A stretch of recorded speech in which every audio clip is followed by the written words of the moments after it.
I'm delighted to welcome you all to now. It is now the fourth in a series of virtual tastings, which may just continue into next year, even without the COVID epidemic, because this is so much fun and we get to hear directly from the chateau and see each other. This whole event is put on, actually, it's a little complicated. As you know, the samples get sent to our ace importer, Scott Levy, in New Orleans, who then divides up and ships them further north. All the while, our program manager, which you've probably heard a lot from recently, Jennifer Aspen Mason, is working diligently. Go ahead, say hello, Jennifer, so we can see you. Hi, everyone. I'm the one who blows up your inbox with all the emails. We also have some technology supporting all this. Our Zoom jockey is Tim Jerome. Tim, do you want to say hello from Dallas? Good to see you here. Our importer who makes all this happen, Scott Levy. Scott, are you there? Can you say hello? Great. Hello, everybody. So I'm glad, I think everybody got their samples. The ones that didn't, we had enough to send replacements. So I think we're all good. Colleen Hubbs runs the Educateur Network and ensures the educational content of these tastings. Colleen, you want to say hi? Hi, everyone. Jennifer asked me to help with the chat, so I'm going to help with the chat today. Okay, great. Brief introduction of me. I'm actually your grand maître. You may notice from the large 70-year-old scepter I'm carrying and the funny hat. We're going to move forward and turn the floor over to my dear friend of at least 20 years, Jean-Charles Cazes. Jean-Charles, it's all yours. Yes, hello, Eric. Thank you very much for the kind introduction. It's a first experience for me to do a Zoom tasting with such a large audience. And that's going to be also the first time I use this technology for packaging my wines, and it's going to be interesting to see how it tastes compared to the bottles that I know pretty well. I'm presenting three properties: Haut-Batailley, Lynch-Bages, and Ormes de Pez, which are my family properties. Lynch-Bages and Ormes de Pez have been in the family's hands for 4 generations now. This is me, my father, my sisters, my nephew. It's a very girly family. I have to say, I have three sisters. I'm the only boy, and then my sister had mostly daughters as well. So I'm really surrounded by women. We're in the heart of Pauillac, which is about 1,300 hectares with 18 classified growth and 3 first growths. Starting with Ormes de Pez. Ormes de Pez is a small property that is about 40 hectares that was created in the second part of the 19th century, assembled with different parcels. We have planted Cabernet Sauvignon, Merlot, Cabernet Franc, and Petit Verdot, a tiny bit of Petit Verdot. The blend of this wine, 41% Cabernet Sauvignon, 50% Merlot, 7% Cabernet Franc, 2% Petit Verdot. We have a couple of questions now, Jean-Charles, if you want to take them. One is just about historically, has the blend typically been 50-50? No, actually the blend, the parcels had more Cabernet Sauvignon 20 years ago, and we've done some soils analysis in the mid 2000 and found out that some of our land was more suited for Merlot than Cabernet, and we've decided to over time to replant those parcels with Merlot. So now the blend is more in that style with 50% Merlot. 2020 actually is 54% Merlot. The Cabernets on some parcels is not fully ripen every year. So today we have I think more consistency in the quality of our wines at Ormes de Pez. So this 2018 has a lovely nose, a lot of blackcurrant. The mouth is full and has a lot of character. The tannins have a bit of grip. It's a very young wine. This is something you want to have with a very nice steak, with a big steak to absorb all the tannins. Jim Finkel had a question for you. What elevations are your vineyards and how important is that for you? The elevation is not very relevant here in the Medoc. It's not totally flat, the Medoc, because there are some small hills, but it's the altitude is not what is important. The most important factor is the proximity to the river. And the three important factors that are important for the vineyard is the proximity to the river, the type of the soils you have, and the inclination of the parcel, which is important for natural drainage. If you have those three conditions, you have really good terroir around here. We can move now to Chateau Batailley, which is the second wine of the tasting, and that's also the 2018 vintage. So this property sits on the south entrance of Pauillac. This is an estate that has been in the hands of the Bory family. Bory family who owns Cru Bourgeois and Grand Puy-Lacoste. We had the chance to acquire the property in 2017. So 18 is our second vintage. So when we took over the property, we had the chance to be able to plant pretty much half of the parcel, half of the estate, and to decide on the future of this property, on the style of wine that we will produce on this property, and the balance between all the varietals. So here we see the two labels, the two wines we produce on the estate, the Grand Vin, and there is also a second wine which is called Verso Haut-Batailley. This is a wine that shows a lot of structure. Cabernet 59% is really the backbone. Lots of tannins, ripeness on the alcoholic side as well, 14% in this wine. Lot of fruit,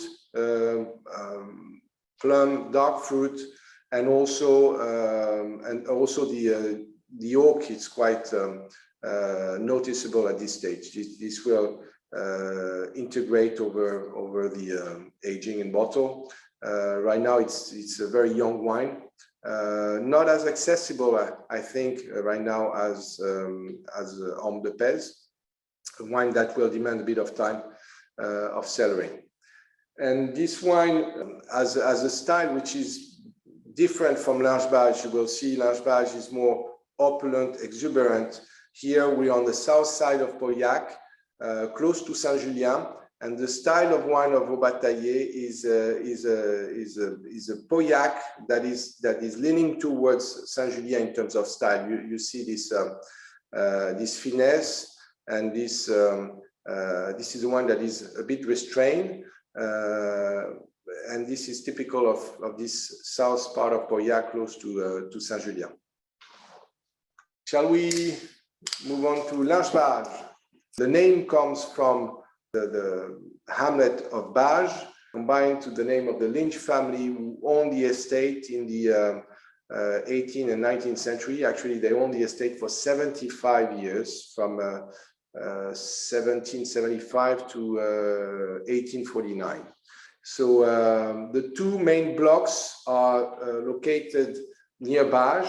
On the top of the plateau here of Bages, we have our core parcels of Cabernet Sauvignon. And also a little bit more north, you see the big plots of a plateau called Montferrand. So we have the 2016 vintage and 2010. 2016 is still a lot of fruit and very bold, very powerful. 2010 has some very nice notes of evolution, but still also quite some tannic structure. And I like the 2010 with its very long and persistent finish.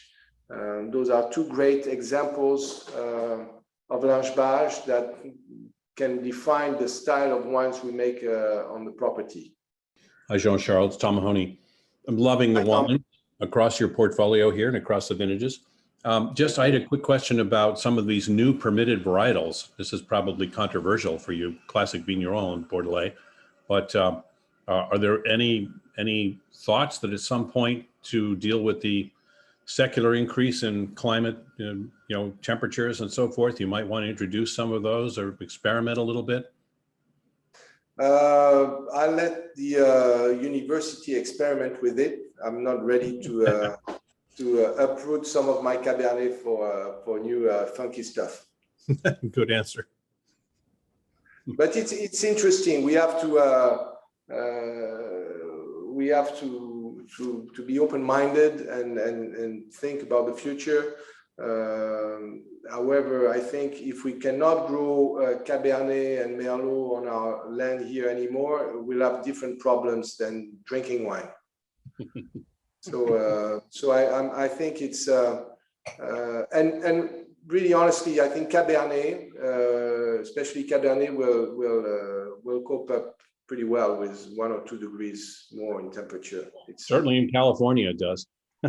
yes, it's successful in California and it's pretty warmer there.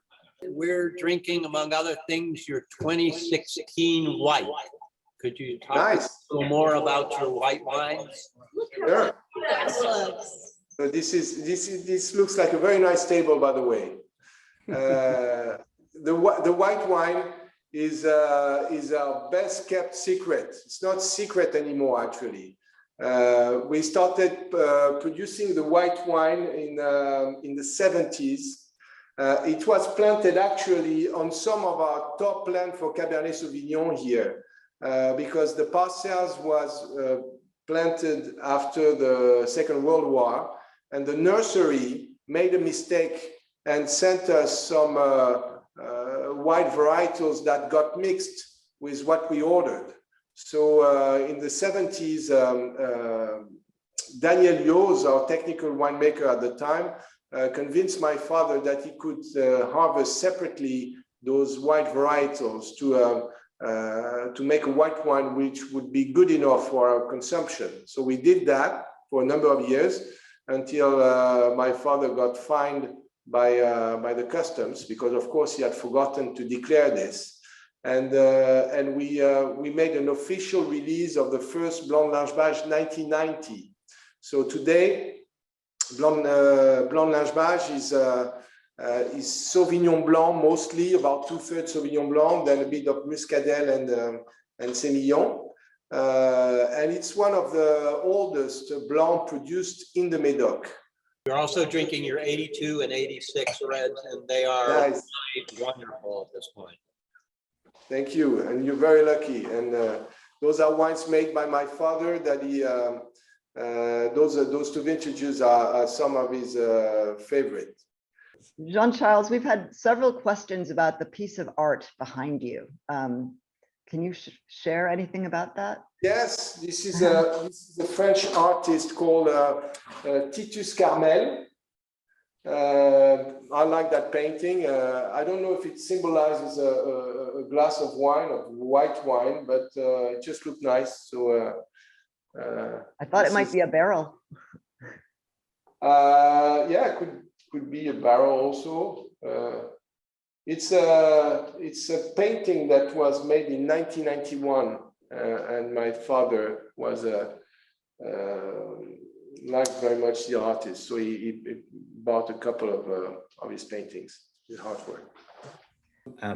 My original question was based off of some interesting discussions with people in Bordeaux and people in Napa, adapting to hotter summers, and how some people are changing their row orientation, de-leafing, changing the height of the clusters off of the gravel to try and mitigate so much radiant heat, and to mitigate this discrepancy between phenolic and technical ripeness.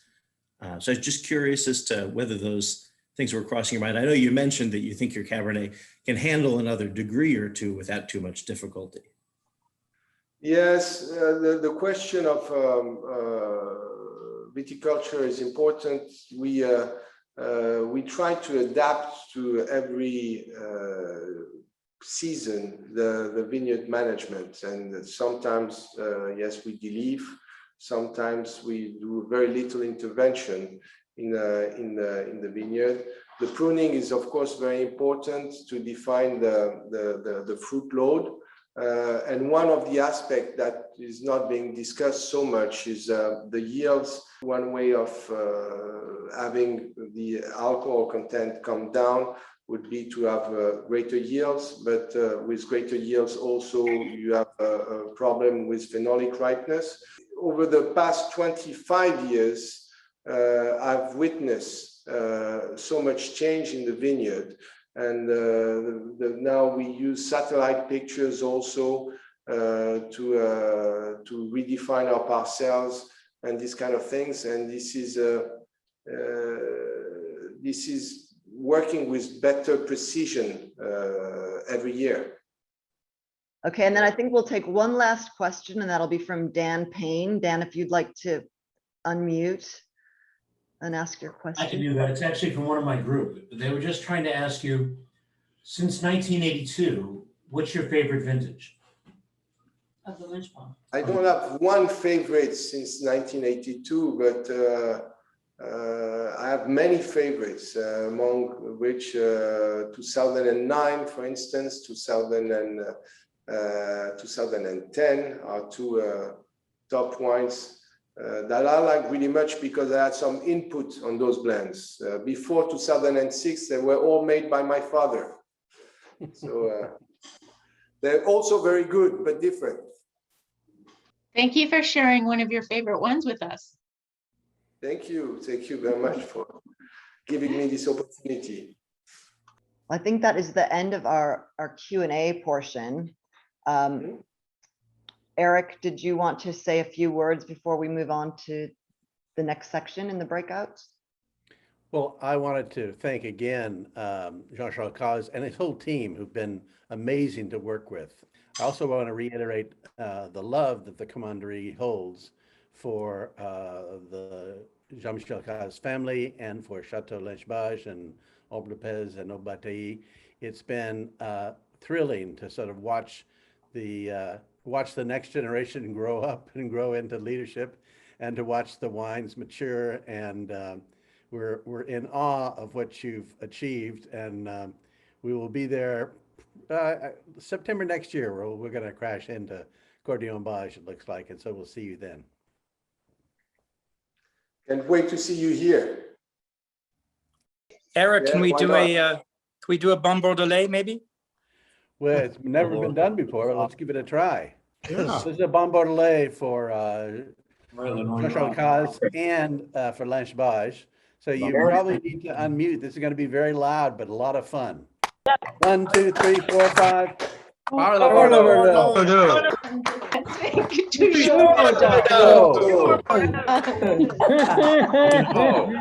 mal du tout. There's some hope for you guys.